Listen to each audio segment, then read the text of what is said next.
Terima kasih pemirsa Anda kembali menyaksikan program Juru Bicara. Pada malam hari ini kita membahas mengenai waspada jerat candu judi online. Baik Pak Dirjen, kita lanjutkan diskusi pada malam hari ini. Tadi sudah menyampaikan beberapa fakta dan juga ada beberapa informasi-informasi yang telah diluruskan oleh Pak Dirjen terkait dengan tindakan yang akan dilakukan oleh Kominfo mengenai judi online tersebut. Nah, sekarang kita masuk pada strategi Pak Dirjen, strategi yang sudah kita lakukan dalam menangani kegiatan perjudian online di Indonesia ini. Tahap-tahapannya itu seperti apa saja Pak Dirjen? Iya, jadi seperti saya sampaikan sebelumnya bahwa kita menggelar atau melakukan strategi komprehensif. Ya, strategi komprehensif itu dari hulu, tengah sampai hilir. Di hulu kita melakukan literasi digital, melakukan edukasi kepada masyarakat untuk mencegah masyarakat terjerat candu judi online.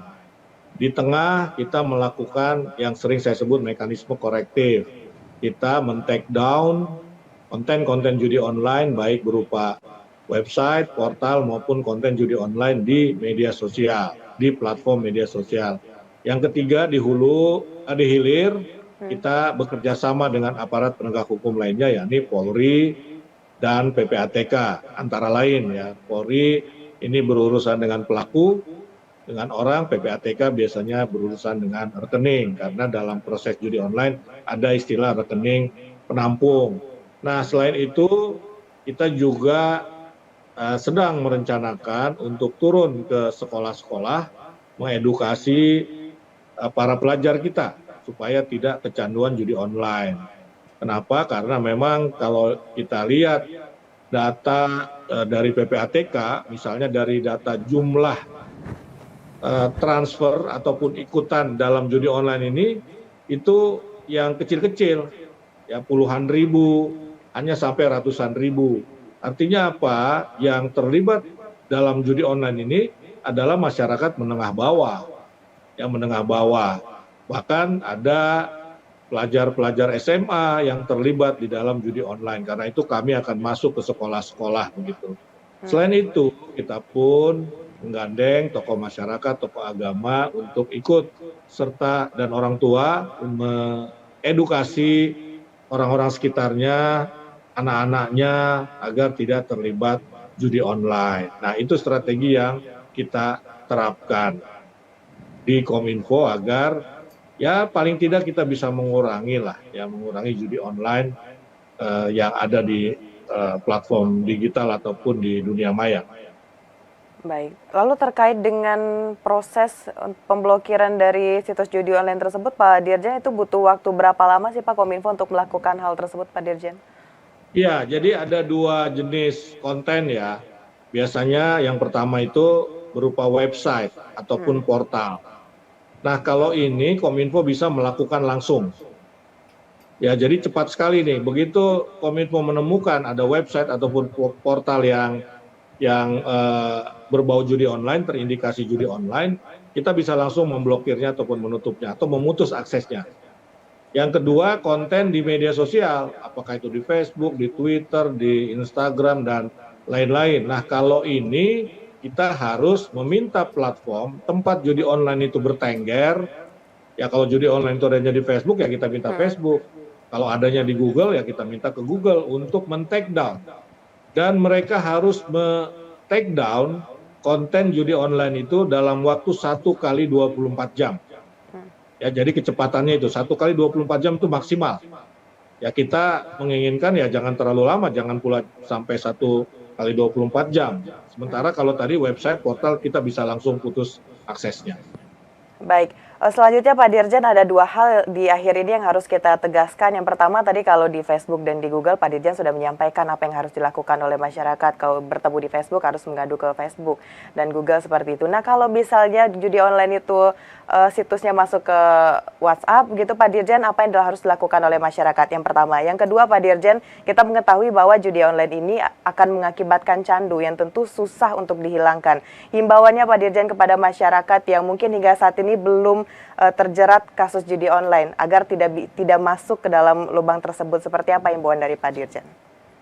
Ya, jadi terkait pertanyaan pertama, Kominfo ini kan hanya bisa memantau dan mengambil langkah-langkah bila website, portal, ataupun aplikasi-aplikasi tersebut bersifat publik, artinya bisa diakses oleh siapapun. Ya, kalau website pasti dia bersifat publik ataupun portal. Nah, begitu juga di media sosial, kalau dia ada di Facebook, di Google, orang semua bisa lihat. Ya, tetapi ada juga aplikasi yang sifatnya privat. Ya, Hmm.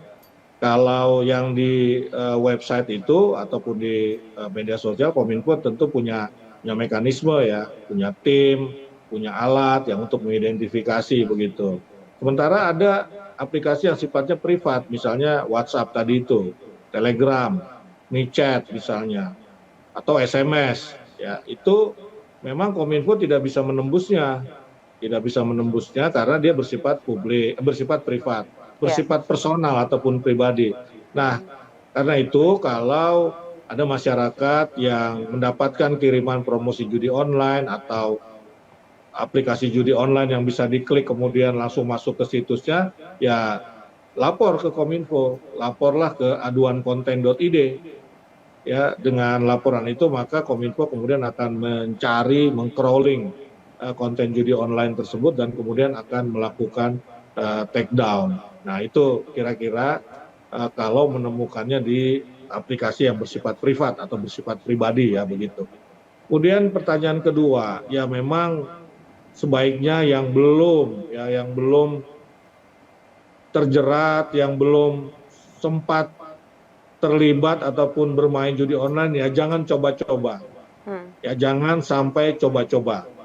Karena kita khawatir satu kali mencoba kemudian ketagihan, akhirnya kecanduan.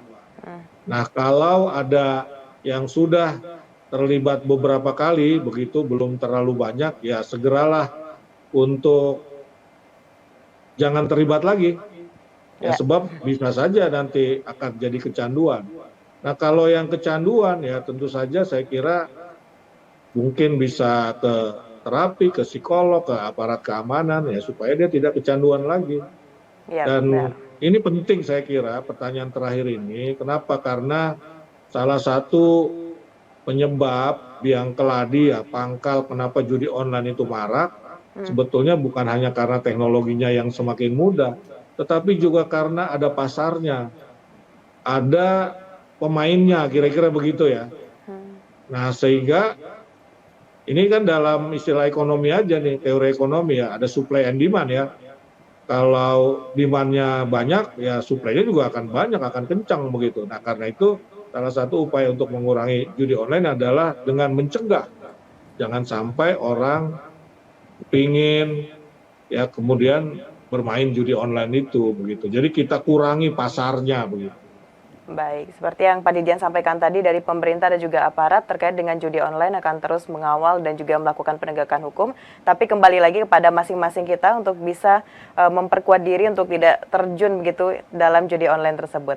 Pak Dirjen, terima kasih banyak untuk segala informasi terkait dengan perkembangan atau kasus-kasus judi online di Indonesia hingga saat ini. Kita akan bahas lagi Pak di lain kesempatan terkait dengan bagaimana kelanjutan dari judi online di Indonesia.